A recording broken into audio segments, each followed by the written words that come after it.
I didn't raise my voice when the HOA president slammed her hand on the table and demanded I shut down my illegal business. I didn't flinch when she waved a stack of violation notices at me like they were court orders.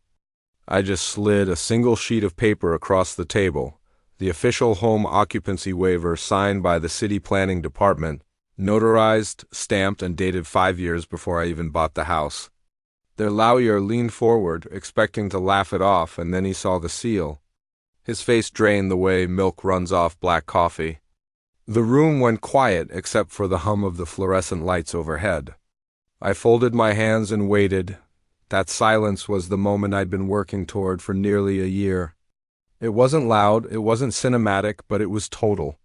The kind of silence where every person in the room knows they've lost and can't find the words to pretend otherwise. The waiver was short, simple, 1 page, a couple of signatures, but it carried more weight than every threat they'd mailed me, more authority than every fine they'd piled up.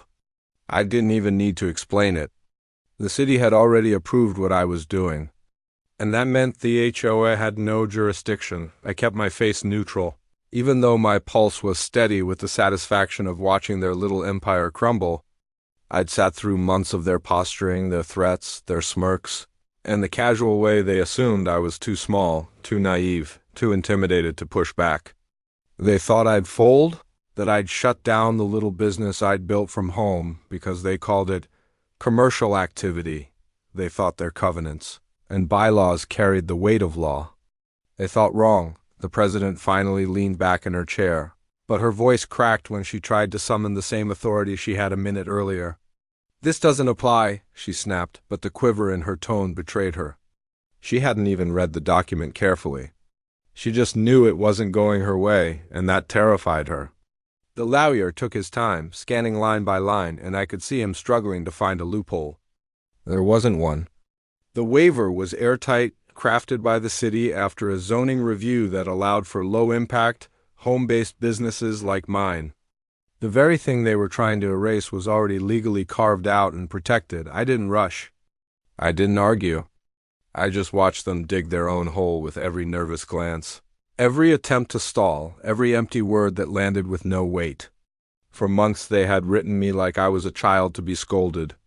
Now they couldn't look me in the eye. When I finally spoke, my voice was quiet, level, and deliberate. This isn't a request. This is recognition. I have the right to operate. You don't have the authority to override city-issued waivers. If you keep pressing this, you're in violation of your own charter, and you'll be liable. I didn't have to say more. The lawyer's lips pressed into a thin line, and I could tell he knew I was right. That single sheet of paper had done more damage than any shouting match or angry letter ever could. I had been patient, methodical, careful.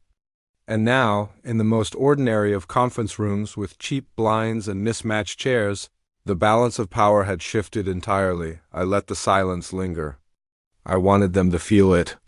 To feel the weight of all the months they'd wasted harassing me, the fines they'd piled on, the arrogance they'd leaned into, only to be undone by one stamped page. And in that moment, I thought back to the day I moved here, when I thought all I was buying was peace. When I first moved into this neighborhood, I wasn't thinking about bylaws or politics or any of the petty little games that seem to keep some people alive. I was thinking about stability. For years, my work had been in constant motion, projects that never quite had a fixed address. I'd lived out of apartments where the walls were paper thin, condos where every sound was monitored by someone nosy enough to comment on it, and rentals where I could never so much as paint a wall without permission. By the time I found this house, I was tired. Not just of moving, but of the feeling that nothing I touched belonged to me. This place felt different. It wasn't grand or flashy, just a modest 2-story with a small yard, tucked in a cul-de-sac where the evenings were quiet except for crickets and the occasional dog barking. What drew me in wasn't the house itself, but the way the sunlight hit the kitchen in the mornings, the old oak tree out front that had clearly been there before the subdivision, and the faint sound of kids riding bikes without the constant screech of traffic. It was normal in a way I hadn't had in years, and I wanted that normalcy. I didn't buy the house to make a statement. I wasn't looking for power or attention. I was looking for breathing room. I had my work, something I could do from home, quietly, without disruption to anyone else, and I had my plans. Fix the porch that sagged a little when you stepped on it. Repaint the upstairs bedroom. Plant herbs in the backyard, maybe tomatoes when the season turned. It wasn't glamorous, but it was mine. My daily routine settled in quickly. Mornings with coffee by the window, laptop open but not yet touched, just watching the neighborhood come alive. A jog or a walk before the sun got too high. Work in the afternoons where the hum of my equipment was barely more than background noise, never loud enough to carry past the walls. Evenings with quiet dinners, sometimes with friends, sometimes alone with a book. There was no ambition to disturb anyone, no need to broadcast myself. The whole point of moving here was to disappear into a kind of peace. I knew there was an HOA, of course. The realtor mentioned it in passing, and I'd skimmed through the covenants without much thought.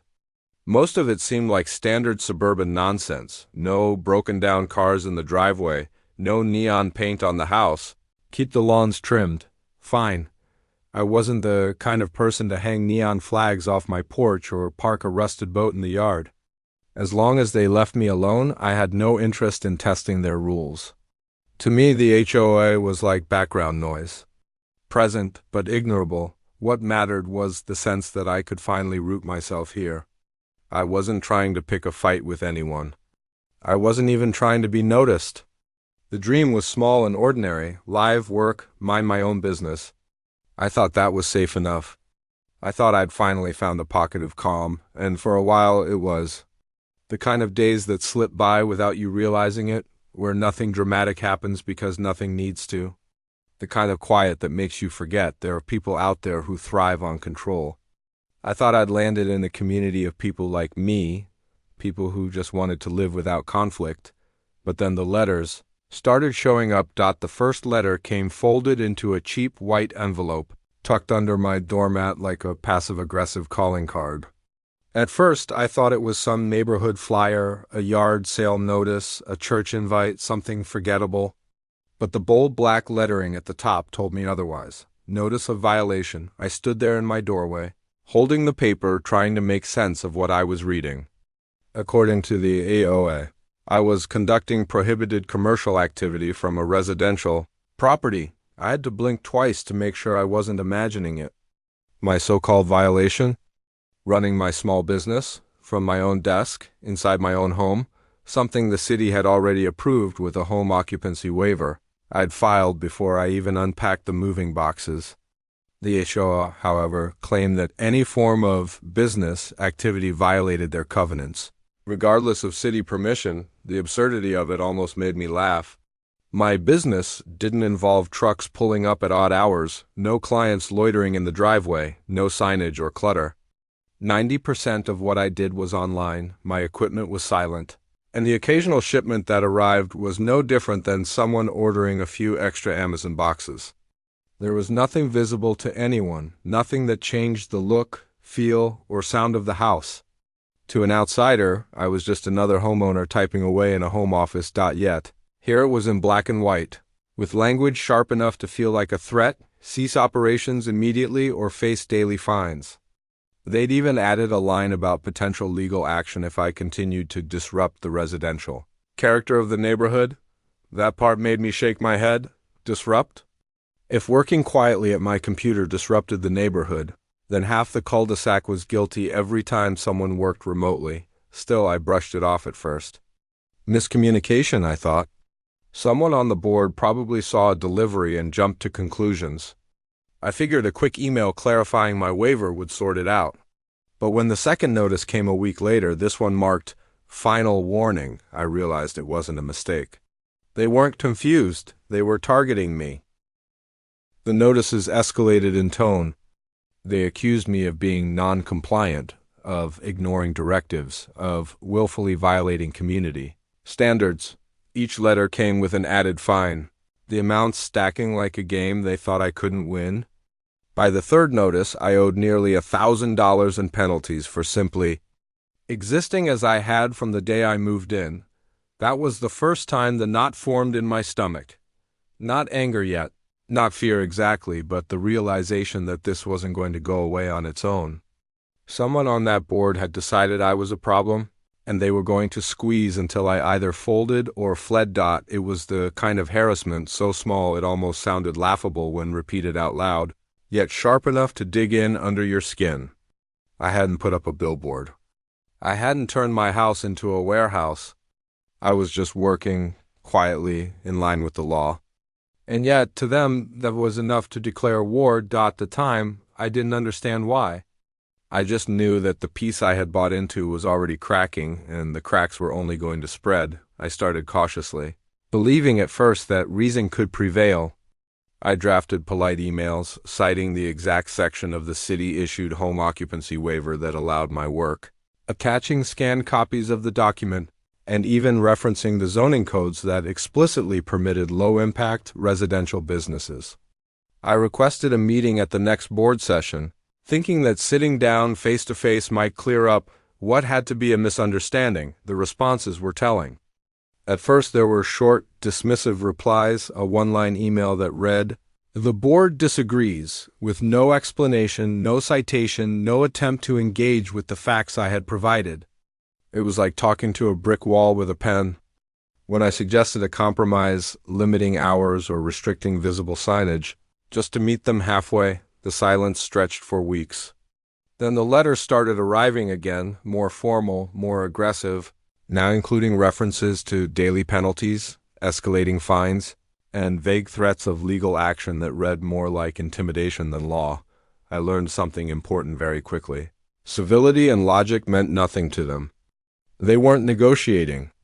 They were performing. Every notice, every fine, every phone call from an HOA volunteer with the thin veneer of authority was about power, not principle. And the more patient and thorough I tried to be, the more they treated me like a nuisance to be crushed. The tone of escalation wasn't even subtle. One letter accused me of flagrant disregard for community norms for having a home office. Another, more sinister, hinted at involving collections if I continued to flaunt the rules. Even my neighbors, those I thought were friendly, seemed to hesitate when I mentioned the harassment. It was as if the HOA had built an invisible wall of fear around me, isolating me socially as well as legally. That's when the emotional shift happened. Not a burst of anger, not a fit of frustration, but a slow, deliberate tightening of focus. I realized that responding with more emails, with more explanations, with polite appeals was useless.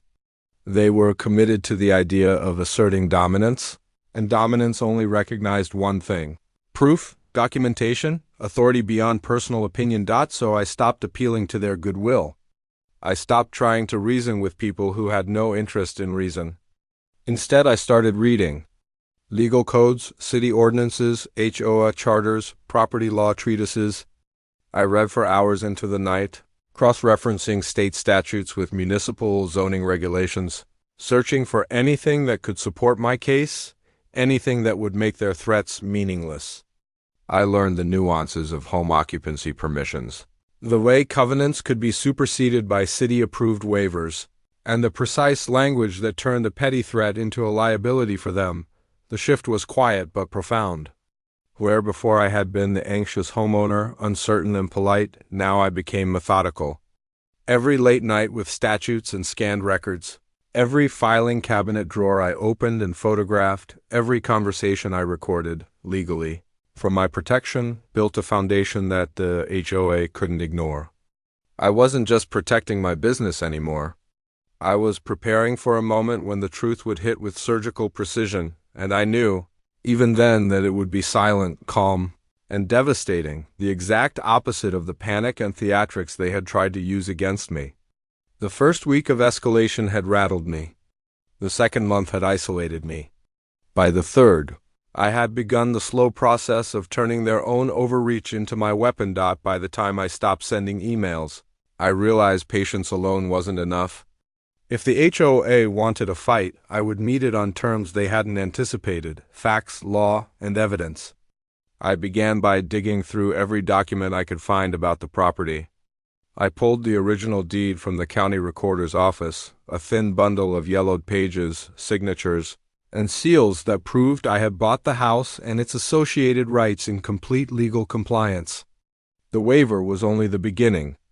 I wanted irrefutable proof that my operations were fully permitted, and that any attempt to block me would be a liability for the HOA. Next to the surveys, I discovered an old city planning survey buried in municipal archives, showing that the neighborhood had been zoned for low-impact home-based businesses decades earlier. The maps were faint and dotted with faded ink, but the zoning lines, plotted precisely, left no ambiguity. My property was within the approved area.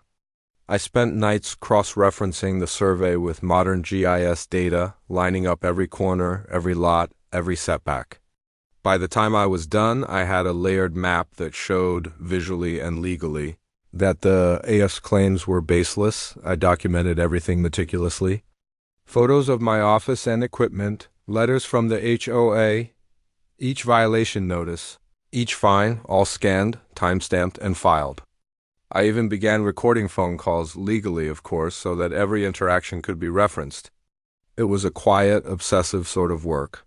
Hours spent alone in the living room with the hum of the heater and the occasional late-night delivery from UPS. The house, which had once been a sanctuary of peace, became my war room. Isolation became part of the process. Neighbors, once casual acquaintances, kept their distance. I could see the tension in their eyes when the HOA's notices were mentioned, some clearly hoping I would just give up. Even my partner was worried. The worry understandable. The pressure, the relentless bureaucracy, the silent tension of knowing your livelihood could be targeted for arbitrary reasons. It weighed heavily. But I had something they didn't: preparation and precision. I knew that if I was methodical, calm, and thorough, the leverage would eventually tip in my favor. Late nights bled into early mornings as I read property law, HOA covenants, municipal ordinances, and even state statutes. I cross-referenced everything, noting where HOA authority ended and city jurisdiction began. I mapped out every possible defense, every countermeasure, every procedural error they might commit. By the end of each week, my pile of evidence grew: notarized copies of city approvals, annotated letters showing where they overstepped, screenshots of emails, maps, photographs, and even recordings of board discussions. It was a quiet, almost invisible kind of power. I didn't need to shout or storm the gates. I just prepared, meticulously, deliberately. Every night, every document, every note built a case so airtight that when the moment came to reveal it, there would be no debate, no escape, no excuse. I became a silent force, one that couldn't be bullied, one that couldn't be intimidated, one that couldn't be dismissed. And through it all, I reminded myself why I was doing it. Not for revenge, not for spectacle, not even for the fines. I did it to reclaim my life, my peace, my right to work quietly from home without interference. Every late night spent in study, every painstaking photograph, every recorded conversation was a brick in the wall that would shield me from their arbitrary power, and eventually would be the hammer that brought it down. The day of the board meeting arrived like any other. The fluorescent lights hummed, the folding chairs creaked, and the smell of coffee mixed with faint bleach from the polished linoleum. I carried nothing but a briefcase, neatly organized, containing every piece of evidence I had spent months assembling: copies of the home occupancy waiver, the original deed, annotated surveys, maps, photographs, and a folder with legal precedents that confirmed my right to operate a home-based business. I didn't feel nervous. I felt inevitable. The HOA president greeted me with her usual superiority, her clipped voice echoing through the room as she repeated the same threats I had seen in letters. But I didn't respond immediately. I simply placed my briefcase on the table, unzipped it slowly, methodically, and began distributing copies of the waiver and related documents to each board member and their lawyer. Their expressions shifted from dismissive to uncertain as they skimmed the pages. I spoke calmly, without accusation, without dramatics. All of these documents confirm what I have been telling you for months. The city has issued a home occupancy waiver for my property. The zoning permits this type of work. Your covenants do not override municipal law. Any attempt to enforce your threats would be a violation of state statutes and could expose the HOA to liability. The room went quiet. The lawyer's hand trembled slightly as he adjusted his glasses. The president's face, usually so confident, tightened. Her mouth pressed into a thin line, her eyes darting from one page to the next. I watched her realization dawn, slowly, painfully, undeniably. Everything she had counted on, every threat, every fine, every attempt to intimidate me was legally meaningless. I didn't raise my voice. I didn't gloat. I just let the facts speak. The power reversal was in the silence that followed, in the way the board members shuffled uneasily in their chairs, in the way their attempts at authority evaporated under the weight of unassailable evidence. I had not come to argue. I had come to demonstrate, and the demonstration required nothing more than preparation. Clarity and calm. One by one, the board members glanced at each other, as if hoping someone else would speak for them, as if searching for a loophole that didn't exist. I handed over copies of my research showing prior cases where HOAs had overstepped in similar circumstances and been compelled to cease enforcement. The president finally spoke, her voice quiet and tight. "We will need to review this." An acknowledgement that for once they were not in control. I nodded politely. "Take all the time you need. The law doesn't change because you're uncomfortable with it. I operate legally. You cannot stop me." I left that meeting with no applause, no victory lap, but with a satisfaction far deeper than any outward celebration could convey.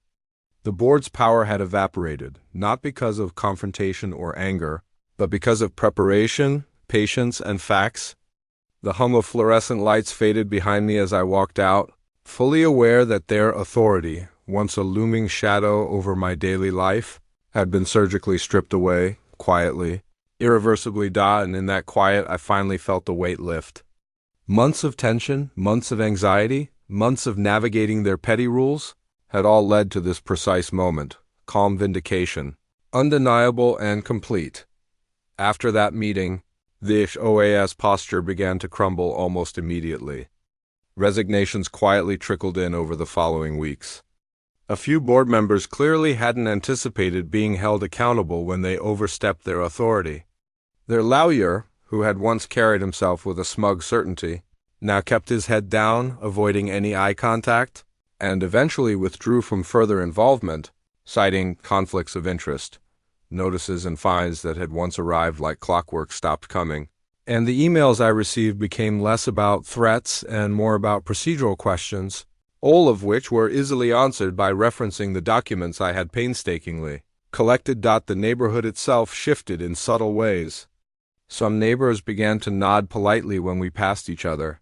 Others avoided eye contact, quietly acknowledging that the power dynamics had changed. A few even admitted privately that they had been frustrated with the HOA's heavy-handedness long before I arrived, and that my stand had, in a strange way, liberated them as well.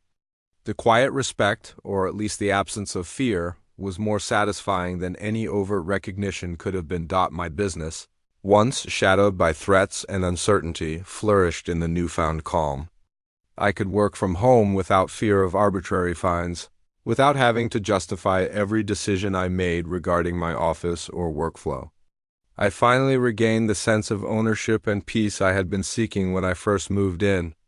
The late nights spent reading ordinances, poring over surveys, and organizing evidence had been exhausting, yes, but they had yielded a life free from harassment, a life where I could finally breathe again in my own home. I didn't celebrate in any loud or conspicuous way. There was no party, no announcement, no vindictive spectacle. The satisfaction was quiet, internal, the kind that settles deep in your chest and reminds you that patience, preparation, and knowledge are far more powerful than shouting or panic. I had learned something essential about control, authority, and perseverance. Those who wield power without legitimacy can be undone, quietly, methodically, without ever losing your own composure. Now, when I walk past the HOAS office or attend neighborhood gatherings, I feel neither triumph nor malice. Some wave, others glance away. Either way, it's peaceful again. The neighborhood has returned to the kind of quiet normalcy I sought when I moved in, and I can finally focus on what matters, my work, my family, and the simple routines that once seemed so ordinary but are now precious precisely because they were under threat. In the end, I didn't need to fight loudly or publicly. I didn't need to raise my voice, file frivolous lawsuits, or turn neighbors against each other. All I needed was the law, the facts, and the patience to see it through. And that, in the most ordinary of terms, was enough to reclaim not just my rights, but my life. Now, the hum of my office computer, the quiet rustle of papers, the sunlight across my kitchen table, those are the sounds of victory. Subtle, complete, and undeniably mine.